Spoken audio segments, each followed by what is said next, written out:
Welcome everyone to another episode of Religion and Resilience. I feel like it's been a while since we did our last one, but I'm super excited to have Vasanti Jayaswal here. Welcome, Vasanti.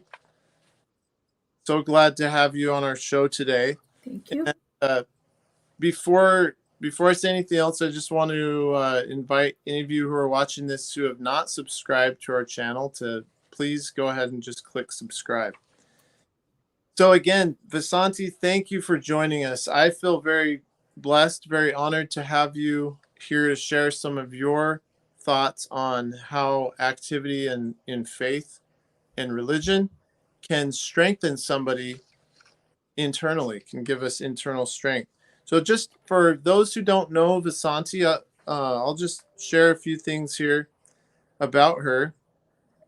So Vasanti was raised in India as a Hindu by parents who are well-known Indian classical dance directors and performers. We might have to ask you to do a dance or something for us.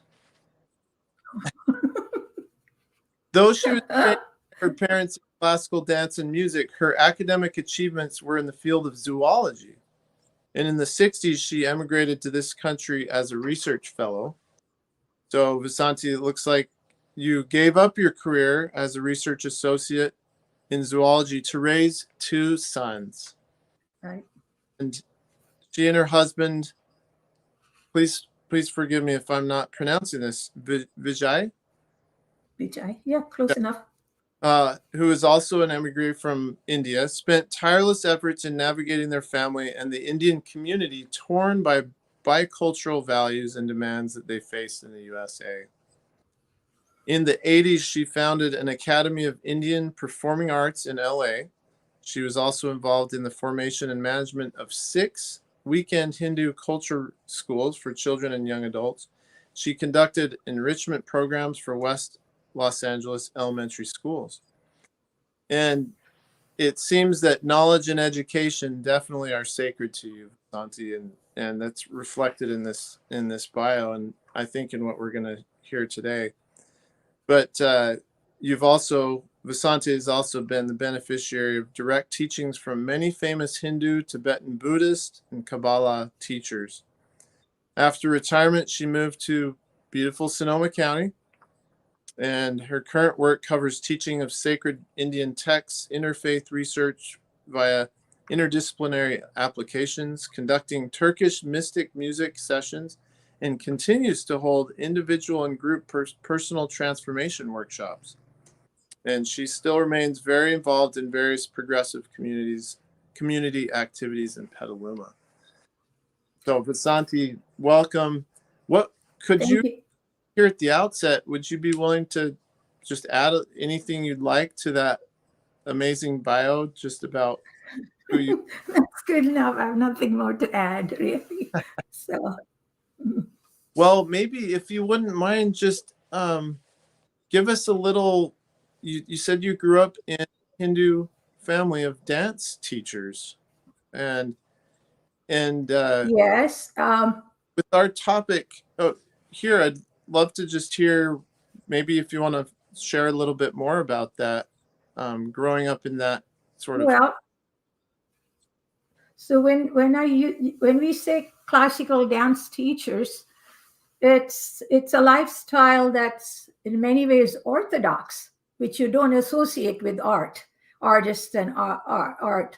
But I grew up in a conservative family and observed all the Hindu rituals and all, and attended lots of classes even as a teenager. So not just my parents, by example, we practiced our Hindu rituals and values, but also attended classes and managed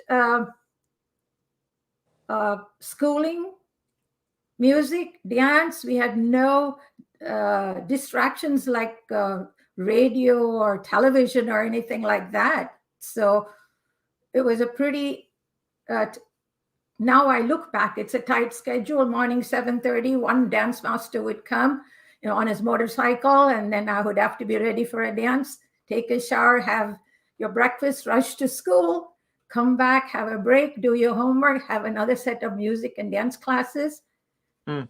and never felt I was being cheated in life or anything. Had a good time.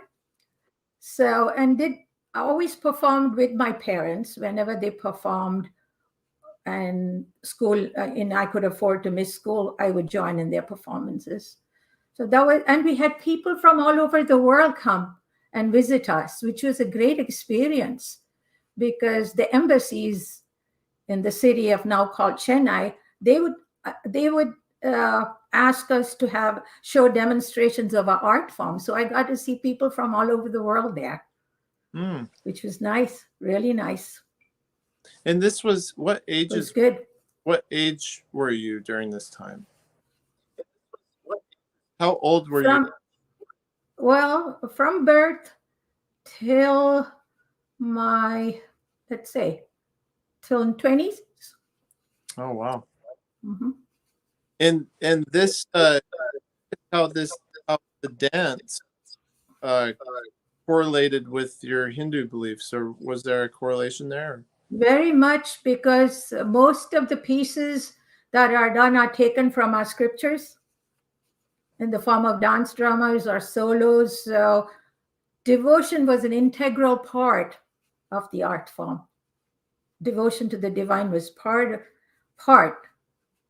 of it. So you were literally enacting out some of these sacred stories. Right, It was a sacred exactly. drama of sorts. And what was that like as a young girl to be? Do you recall any, I guess, key moments where you could share with us that really was kind of transcendent? Well, the particular art form that my father taught is not so much audience oriented. In other words, the other art forms, you're always looking at the audience and you're performing for them. The art form that my father and mom did was we were enacting the story. So we had to play the role like you do in a movie or whatever. So we were in the role. The moment we finished putting our makeup or the crowns were put, or you put your clothing on, you are a different person. And when you're finished on stage and come back, and when you change your clothing back to your normal clothing, only then you become your normal self, which is different from the other art forms. So it was a strengthening of the scriptures via art. Mm. Dramaturgy is, we have the four Vedas in Hindu scripture. The fifth Veda is dramaturgy. Oh, I didn't know that. Dramaturgy, that's the term used. Mm-hmm. Yeah. It was just reinforced everything. You said reinforced. What was there? What was the essence for you of your early faith, and how did that start to shape you into where you're at today? Could you share a little bit of Uh, that? it's so many years of I am today what I am after so many years of things happening. But essentially, there's a foundation laid for an ethical, for instance, ethics and how you deal with people. What are the consequences of bad behavior? All of that comes through these stories. So it's easier to absorb them via such stories. And so there was hardly, I mean, there were moments when parents have to chastise us, but rarely sermonize. My parents never had to sermonize because we were absorbing it already through the dances and the study. And the relationship between dance teacher and student is very sacred. Whether it's music or dance, it's not a pal kind of relationship. No, we look up to our teachers, and the teachers are very aware that the students look up to them. So all that goes into play. And then when I went to college, old enough to know all these things, we maintained the same attitude with our professors too. We Mm-hmm. kept a teacher is a teacher. We put the teacher in a higher pedestal. So it spills over. Yeah, that's it seems that the structure of you called it dramaturgy, Yeah, was really foundational to you growing up to provide you some right, resilience of your own. Uh, right. and I maybe before we get more into resilience and how, kind of our primary topic for today, could you speak a little bit about what one or two of those stories were that you acted out, or that what was one of the sacred stories that kind of shaped for you your Well, vocation?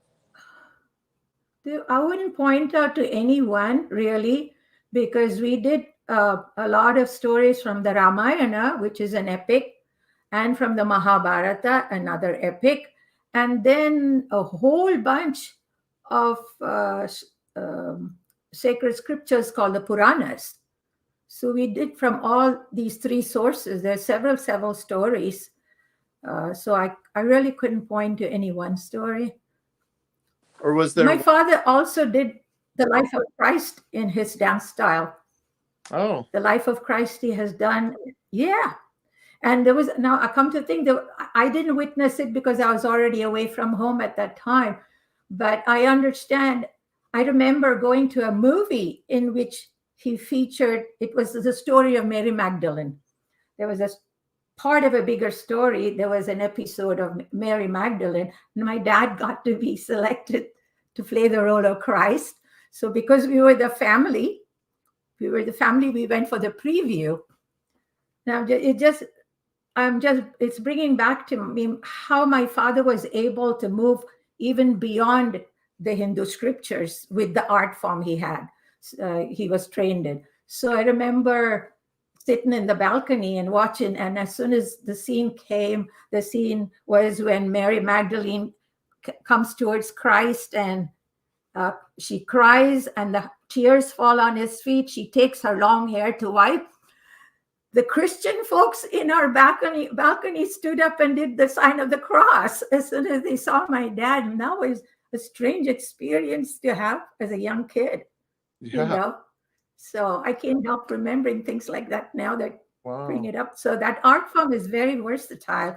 By the way, Ryan, you said about dancing, the last dance I did, I performed. I became more of a teacher and less of a performer once from 90s or so, more of a teacher and choreographer. But the last one I did, because there was so much of pressure on me, was at the church, Our Lady of Guadalupe Church in Windsor. Mm-hmm. And the pastor there, Father Angelito Perez, whose mother tongue is Tamil, he's from Sri Lanka. He's a great musician too, an exceptional musician in Indian music, classical music. He had composed the Our Father prayer in Tamil, in his language. Oh, wow. And I performed to that on the altar. That was the last performance I did. That was it, the last one. Wow. Yep, that was the last one. What so how long ago was that? I would say 2008 or 7, 2007 or 8, it must be. And I was already moved to Sonoma County then. So, So it seems that this dramaturgy really for you has been just a method for connecting with the divine in a variety of different ways. very much so.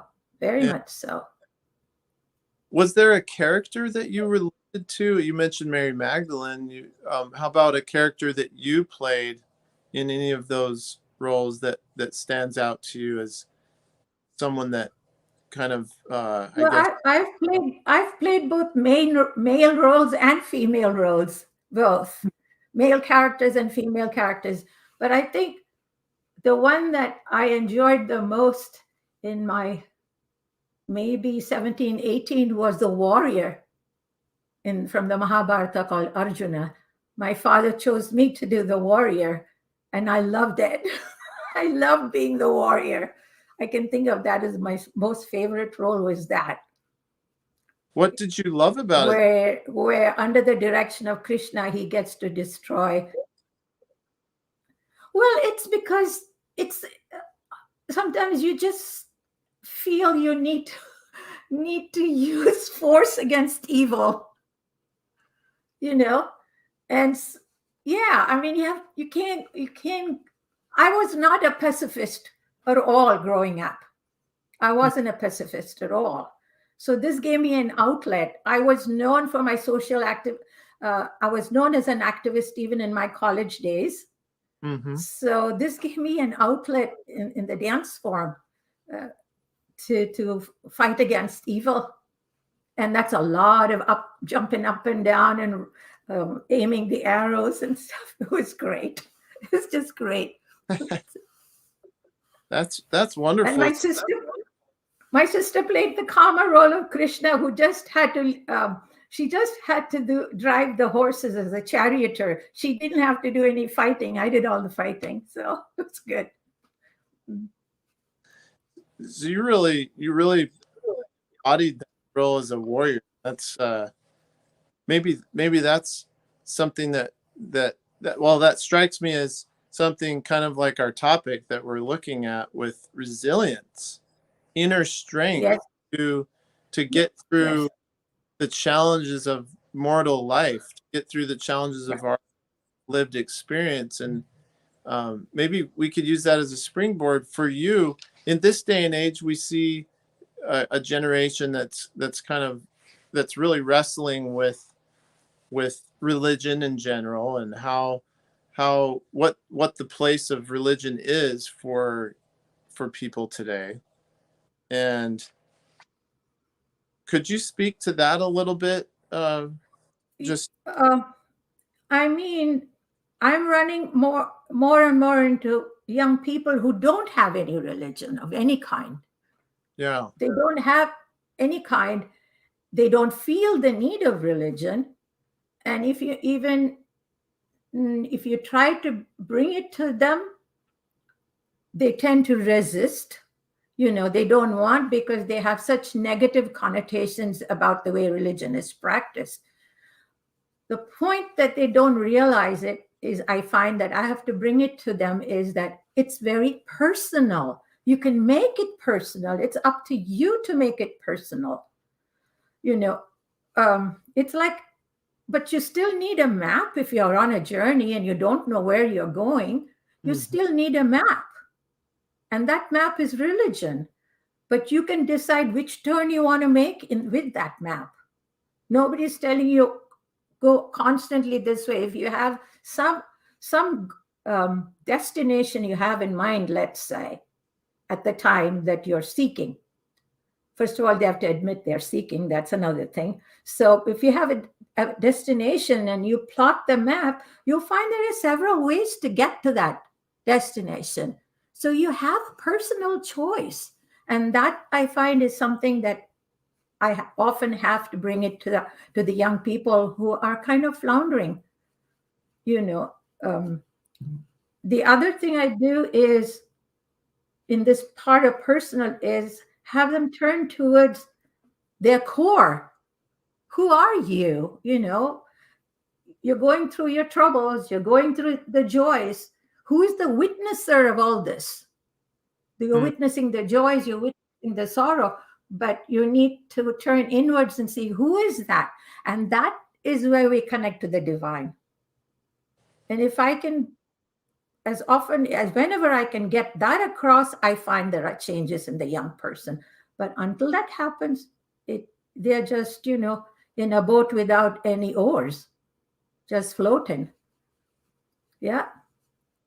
There are a few things that I found in counseling young people is to give them visualizations, which is easy for them. Mm-hmm. Like I would say, hey, think of an octopus. Don't have an octopus hold on likes and dislikes. When I say that and use the word octopus, then they have the picture of how the octopus, once it holds on to something, it's not able to let go. And whether it's a liking or a dislike, don't have an octopus hold on it. A visualization like that seems to help. I use a lot of visualizations because I have to get to them somehow because I want to see those changes in them. That They sounds don't need me when they don't need me once they're okay. yeah. It sounds like you're teaching some non-attachment. Uh, well, you have to be attached somewhere. I remember engaging in a long time college days debates. I was very active in debates, and there was a debate on attachment versus detachment and non-attachment. I think it's you have to be attached somewhere, and for me, I have to only go by my personal experience. The only attachment that I don't want to give up because it has all along in my life it has been the attachment to the divine, no matter what happens. If you didn't have that, what do you have? What do you have? So, complete detachment, not possible, I think. It's management is probably better than attachment or detachment, I think. Can you manage your attachments? Because you would be a very boring person otherwise. I really like that. That's a beautiful concept. So management, and that comes back Mhm. to what you were saying about choice, where you empower people to recognize that they have the choice to look at and try to connect with the divine as a witness of whatever they're going through. The Yeah, divine witnessing 100% of the time, the divine is witnessing what they are going through, what you are going through, what I am going through, and, right. and experiencing that. How did you first kind of come about with that for yourself? Were there challenges that you could share that you Well, through where see, you Ryan, yeah, I can. In the sense that, Ryan, I have been trained by so many teachers. And some of the training is very rigorous. In Vedanta, when you're trained in the philosophy of Vedanta, which was what 6 months or so, you have to write a daily log um, before you go to sleep for 3 months in a row. From the moment you wake up till the time you're getting ready to go to sleep, you have to write down every little detail of what happened without commenting, oh, this was a good thing that I did, or this was a bad thing that I did. No, you just go routine. You make it a routine like a log Mm, because you're already seeing without saying whether you were good or bad or right or wrong. You're already seeing that. You don't have to write it down. And then you tear it up that night itself. You don't keep it.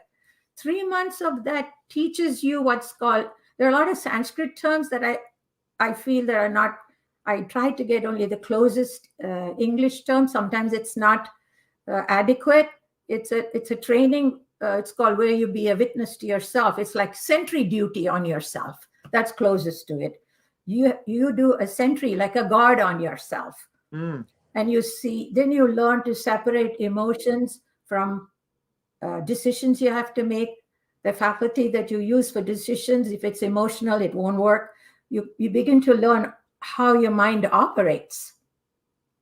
And all this is through the teachings I've had from the teachers who, I've had several of them, and put it to practice. Like one of the things that helped me the most, Ryan, was when I was teaching school enrichment. I had to apply because I had to deal with directors with whom I don't always agree, their attitude towards kids or whatever. But every day, based on these trainings, every day you meet somebody, you never remember the good they did, you never remember the bad they did to, Wow. the relationship. That is tough, but it's possible. Definitely possible because once you make a habit of it, you don't have to work at it anymore because it becomes set. It's just like when you make yogurt. At some point, the yogurt sets. You don't have to worry about it, So it sets that way. And so that was one of the hardest things, but one of the most useful. most useful one was that. And I think the other one that took a little while is when you know you have said something or deliberated on something that was not good, or you hurt somebody. We do a certain chant over again, because once you are aware that you did something wrong, that feeling is so deep and dark that, according to the Kabbalah, the light of the Creator cannot come in. And if you don't have the light of the Creator coming in, you're not going to move forward. So that was a tough one to work at. Yeah, the only good thing is the more you practice, the less you have to use it, because you find you're not getting into those situations as much. Yeah. How did you practice that? How did you work on that? Work on it daily. It's I think our rabbi used to say, why are you in this? Why are you here? Why are you born? For one reason, you got to transform. You got to transform. And I don't think that process ever stops. You keep finding more about yourself, more about yourself. I don't think it ever stops. You just have to work on yourself all the time without coming hard on yourself, Work on yourself without coming hard on yourself. So that's fine balance, isn't it? Yeah. Yeah. I really like what you said. There's another side to this, Ryan, that I don't want people to miss out, and that's learning to enjoy the love of God. This is all nitty-gritty work, but there's another part we can enjoy it, and that's through music of the different religions. I love it. I just love the music of the different religions. One year, I used to attend the Aquas Cafe's caroling. That Aquas Cafe has a caroling, downtown caroling.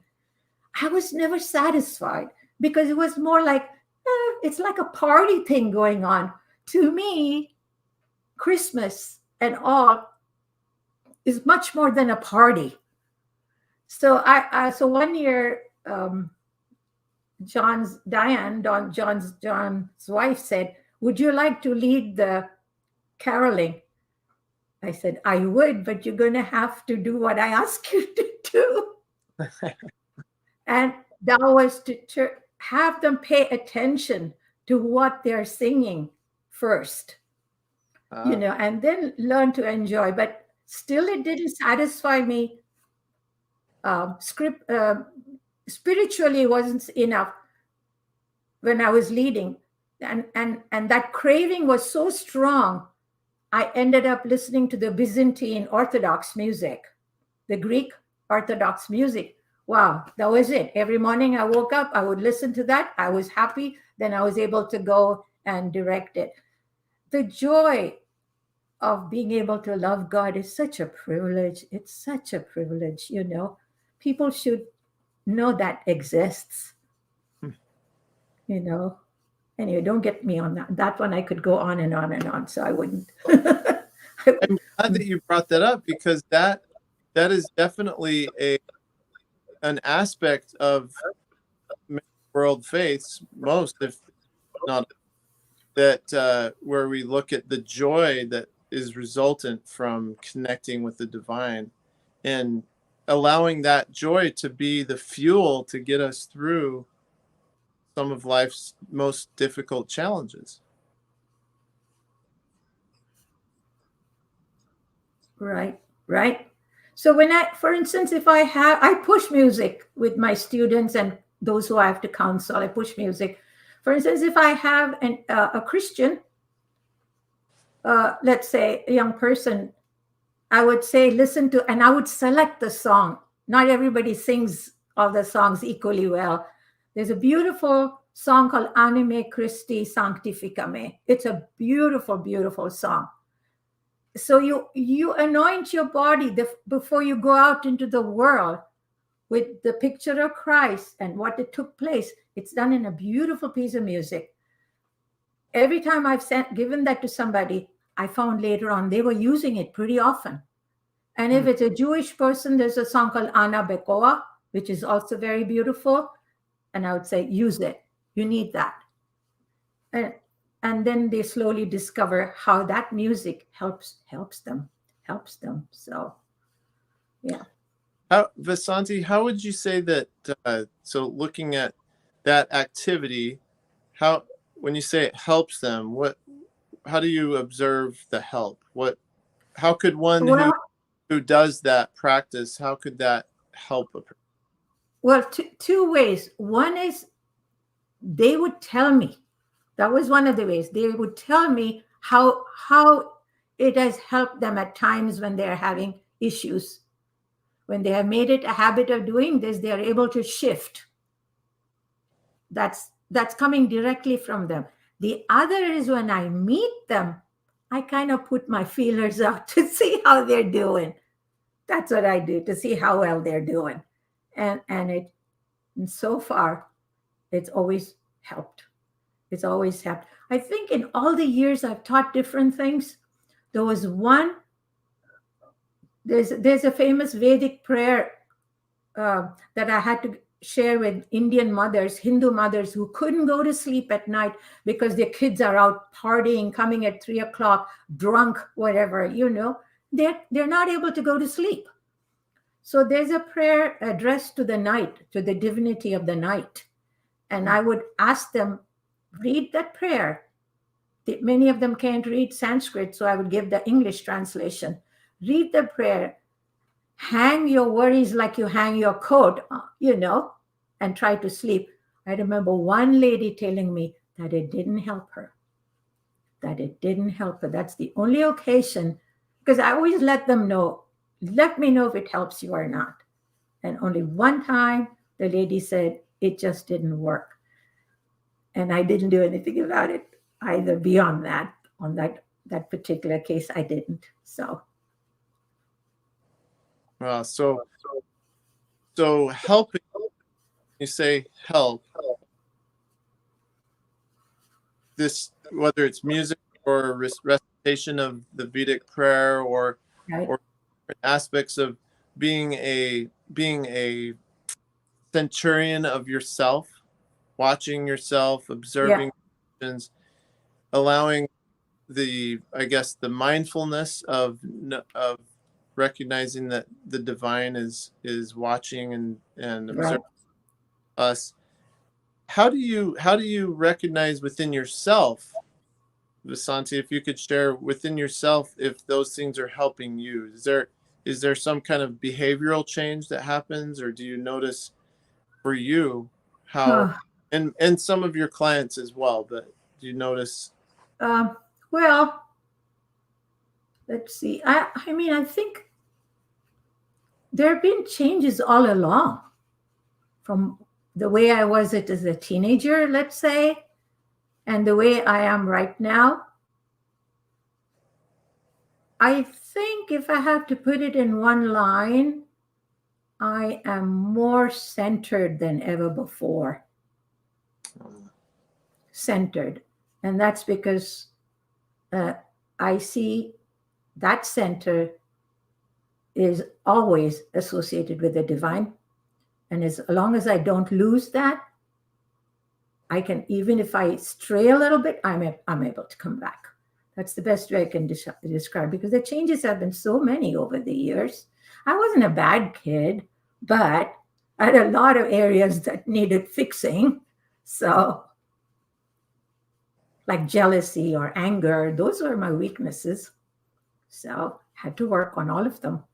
Yeah. So centering, well, I guess feeling centered, and that, what a blessing that is. And I can imagine for young people growing up today, finding center would be so important, especially when there are so many non-center things going on around us.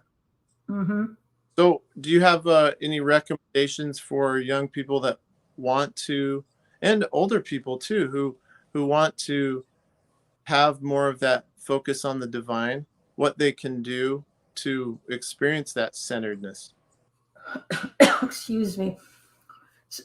I guess here I go a little bit orthodox, let's say. This is just my way. I don't know if it's the best way. But when, let's say, a Jewish student comes to me and she's all fascinated by Hinduism and she's learning dance from me and everything, and she wants to take on to the Hindu religion, I would say no. You have already something. Explore that. You have it. That's a gift, what you have. You work on that gift. And I have found that so far, I make them go back one way or the other. Generally, what happens in America is the parents are from different backgrounds. So then they would have to choose, you know, but they must, I'd say, go back there. It's there for you. You have to go back. And then it's like if you're a toddler, you still need something to hold on to till you learn to walk. Mm-hmm. And those rails, these religions, I don't care which religion it is, they all provide the rails you need. And you're trying to walk when you cannot really walk, they're there for us. And I found every time I have them go back to the religion in which they were born, it has helped. I don't know if I should say it has helped them, but it has shown them a way. Given that them rails to hold on to. Yeah, right. And they don't have to do exactly what their parents did, but you have those scriptures are there. Take it, and make something off of it yourself. Yeah, go and I encourage that. I encourage self-exploration of the scriptures. You got to do that. Yeah. I love that because Vasanti, you exemplify that in your life of making the scripture personal for you through dance, through music, through your expressions in that way. And what you're recommending for young people is to go back to their roots, to the origin story of their and to connect with the divine that through that context. Right. I do. What kind of challenges do you see people facing when they try to do that? Do you see roadblocks that you have to get over? One of the challenges they have is not using their own mind, but rather being led blindly. Oh. Yeah. How shall I explain that? Somebody in a responsible position, say in a religious responsible position, has told you something, and then you just blindly follow that. And at some point you're disappointed because you went like a parrot that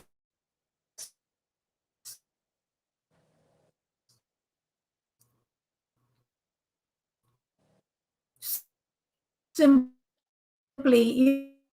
mimicking. My advice is never give your mind to anybody else. Never give it, because there are a lot of so-called Indian gurus that come to this country. They are after the dollars. They're not after really helping you. I'm sorry to say that, but that's the truth. That is the truth. And the scriptures are there for you to study. You don't have to just blindly follow what somebody says, and then you lose your own capacity to discriminate. Discriminate is not the way, to dissect and be selective because you're blindly following. And I find that that's probably the biggest challenge, is them not using their own mind. So I love it when I teach children and they can challenge me. They really can, because they're a lot more innocent than I am. So they're Mhm. not afraid of saying things that come, and I learn from them. And I learn from my students too, because I make the atmosphere easy enough that they can contradict me as long as they keep the proper vocabulary. They can contradict me. I don't mind, because it's important for me to know too. So I think that is the biggest challenge. I think is that they don't want to exert their own mind. Many of them don't want to. Then there are others who are constantly complaining but don't want to do anything about it. Ah, They just want to complain. Oh, I had a bad parentage, or I'm tired of hearing all of that. You have your capacities right now to do something about your life. Forget what your parents did. And that's something I have to do over and over again with some of these, especially in America. That's an issue. It's not so much in India. When I have to counsel in India, they rarely go back to their parentage. But in this country, they carry baggages like that I have to have them shed. That's the biggest challenges, I think, that I run into. So, well, you're really bringing your warrior attitude. I can tell. And you recommend too, for anyone seeking to be more centered and connected with the divine, and to be able to find a way to use the tenets of their religion to be stronger, and to get, mhm, not just get through the struggles of life, but to find, even to find joy through yes, through yeah, it, and to have right, joy in their relationship with their God. And right, I think about, right now it's the end of Holy Week, as we in right. Christianity, ready for Easter, and Jesus does say something very similar when he says, "Be watchful unto prayer, watch and pray." Mm, That idea of watching ourself and right. being a centurion of ourself. I really love that that concept, and it seems that it's a process too, and you're Hmm. inviting people to come into that process with an open mind and a warrior mentality. Yep, yep. Well, it's been so wonderful to have you on today, Vasanti, and I wonder, any last thoughts that you'd like to share with us, with any viewers today, about just kind of to capture how activity in one's faith can bring them strength. Well, the one thing I like to say is, when you're dealing with another human being, try to see the best in that person. Whoever it is, it doesn't matter. You know, if you can see, and what I do is, which I do instinctively, is, and I'd say that became more when I came to Sonoma County. It's the truth. I might as well tell you that now that you say. In the Quran, there's a line, because I do Turkish music, in the Quran that says, when you look to the east, it's the face of Allah. You look to the west, it's the face of Allah. It's like this. Every direction you look, it's the face of Allah. To me, in Sonoma County, that is the experience I'm having. When I deal with anybody, I cannot but see the divine in them. Hmm. And if you even make a half-hearted attempt at that, anyone, I think the rewards are plentiful. They'll never stop coming. The rewards. That's what I want anybody to know. Come out of yourself and see that if I'm talking to somebody, that equation doesn't have me in it. I'm forced now to tell so much about myself. But in this interaction, you are more important to me than I am. That is it's natural. And if you can, if the young people or even adults can go a little bit that way, boy, they would be so much happier people. So that's all I want to say. I already said a lot. That's a wonderful to wrap up. Just that beautiful testimony and witness that you just shared with us, Vasanti, about loving God and loving others. So thank you so much for being on today. And I appreciate what you do, Ryan. What you do is no less what you're doing. When I read Faith and Reliance and what the U.S. Coast Guard does about the counselings that they do, that's an awesome, awesome job. Awesome job. So I appreciate that very much. Very much. Well, thank you. Thank you for being here, and thanks to all of you who viewed today. Again, feel free to subscribe and have a wonderful rest of your day, Vasanti. Thank you. You too. You too, Kimberly.